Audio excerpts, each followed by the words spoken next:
बिस्मिल्लाहिर्रहमानिर्रहीम। जैसा कि हमने चैप्टर नंबर 23 को स्टार्ट किया हुआ है, that is biotechnology. Recombinant DNA technology का लास्ट लेक्चर में हमने इंट्रोडक्शन देखा और उसमें आइसोलेशन ऑफ जीन फर्स्ट जो हमारे पास स्टेप था इस रिकम्बिनेंट टेक्नोलॉजी का, उसमें फ़र्स्ट स्टेप था आइसोलेशन ऑफ जीन्स। और नेक्स्ट स्टेप हमारे पास जो आज हम डिस्कस करने जा रहे हैं वो है वेक्टर्स, या जिसको कैरियर्स भी कहते हैं। हमने जो है वो आइसोलेट कर लिया है एक जीन को, ठीक है, जो जीन ऑफ इंटरेस्ट है उसको आइसोलेट करने के बाद अब हमने वेक्टर्स और कैरियर्स को देखना है। वेक्टर्स और कैरियर्स क्या हैं? DNA molecule used as a vehicle to carry foreign gene to cell, ठीक है, वो जो फॉरेन जीन को सेल तक लेके आता है, DNA molecule as a vehicle use होता है, जो फॉरेन जीन को कैरी करता है और कहाँ तक लाता है? सेल तक लाता है, ठीक है, यानी जीन ऑफ इंटरेस्ट को, ठीक है, सेल तक लाता है। वो क्या है? वेक्टर्स हैं। जो वेक्टर्स का हमने वैसे भी देखा कि जो डायरेक्शन प्रोवाइड करते हैं, ठीक है। तो पर्पज़ क्या है हमारे पास रिकम्बिनेंट डीएनए टेक्नोलॉजी का? इससे हमारे पास दो प्रोसेसेस होते हैं, एक तो रेप्लिकेशन का प्रोसेस है और दूसरा कौन सा है? एक्सप्रेशन का। रेप्लिकेशन यानी जिसमें हमारे पास कॉपीज़ बनाई जाती हैं, फॉर्मेशन ऑफ कॉपीज़, और एक्सप्रेशन जिसमें प्रोडक्ट बनता है, ठीक है, जिसमें प्रोडक्ट बनाया जाता है। एग्जाम्पल की बात करें यहाँ पे तो प्लाज्मिड और वायरसेस दो हमारे पास एग्जाम्पल्स हैं। ये क्या करते हैं? एज अ वेक्टर या कैरियर्स यूज़ होते हैं, ठीक है, प्लाज्मिड और वायरसेस। वायरसेस में हमारे पास बैक्टीरियोफेजेस भी आ जाते हैं और रेट्रोवायरसेस भी आ जाते हैं, ठीक है। और सबसे पहले जो हम वेक्टर डिस्कस करने जा रहे हैं वो है प्लाज्मिड। प्लाज्मिड हमारे पास क्या है? एक्स्ट्रा क्रोमोसोमल सर्कुलर डीएनए है which carry jeans of resistant. ये हमारे पास जैसे एक जो है वो न्यूक्लियोइड है, ये जो है वो एक्चुअल जो क्रोमोसोम है बैक्टीरिया का हमारे पास जो सारे फंक्शंस को कंट्रोल कर रहा है वो क्या है? न्यूक्लियोइड है। और ये हमारे पास प्लाज्मिड मौजूद है जो कि तमाम बैक्टीरिया में नहीं पाया जाता बल्कि कुछ बैक्टीरिया में पाया जाता है। इस वजह से इसको, क्योंकि ये ऐड है और एडिशन है इसमें साथ, तो एक्स्ट्रा क्रोमोसोमल सर्कुलर डीएनए इसको कहा जाता है। तो ये क्या करता है प्लाज्मिड? ये रेजिस्टेंस प्रोवाइड करता है, प्रोटेक्शन प्रोवाइड करता है बैक्टीरिया को, ठीक है। और ये जैसे इंसेक्ट रेजिस्टेंट भी हो सकता है और माइक्रोब रेजिस्टेंट, इस तरह से जो है वो हमारे पास रेजिस्टेंस प्रोवाइड करता है प्लाज्मिड।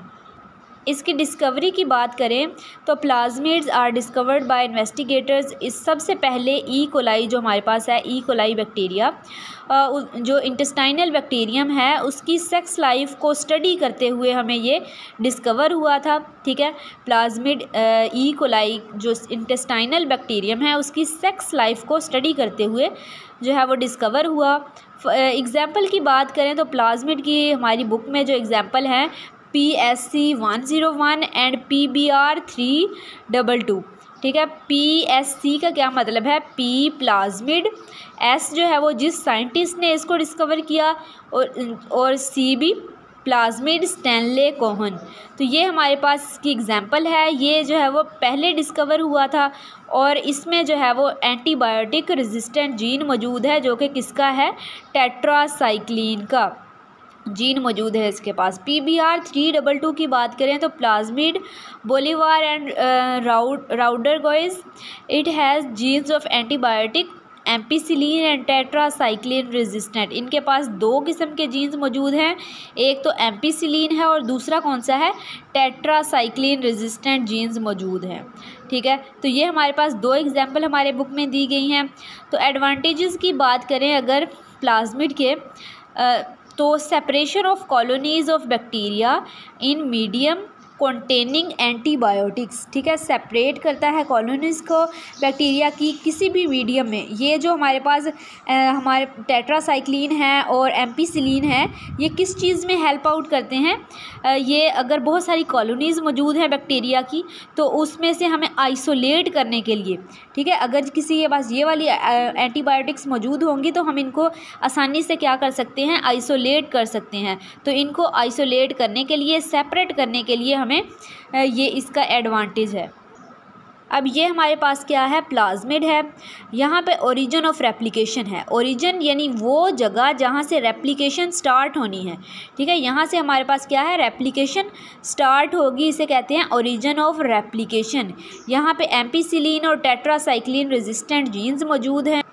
ये दोनों क्या हैं, सिलेक्टेबल मार्कर के तौर पर काम करते हैं, ठीक है। यहाँ पे हमारे पास मल्टीपल क्लोनिंग साइट्स होती हैं, जहाँ किसी भी साइट पे जो है वो हम जीन ऑफ इंटरेस्ट को ऐड कर सकते हैं कट करके, ठीक है। प्लाज्मिड की कटिंग अब किस तरह से की जाती है, plasmid is cut down with same enzyme which is use to get gene of interest. जैसे लास्ट लेक्चर में मैंने बताया था कि जीन ऑफ इंटरेस्ट को सेपरेट करने के लिए हमने कौन सा एंजाइम यूज़ किया था, EcoR1, ठीक है, ये यूज़ किया था। तो हम प्लाज्मिड की कटिंग करने के लिए भी कौन सा एंजाइम यूज़ करेंगे, EcoR1, ठीक है, सेम एंजाइम। ये बहुत अहम पॉइंट है कि सेम एंजाइम यूज़ करेंगे। जो हमने जीन ऑफ इंटरेस्ट को कट करने के लिए यूज़ किया था वही प्लाज्मिड को कट करने के लिए यूज़ करेंगे, ठीक है। इसकी मदद से हमने प्लाज्मिड को क्या कर लिया है, कट कर लिया है।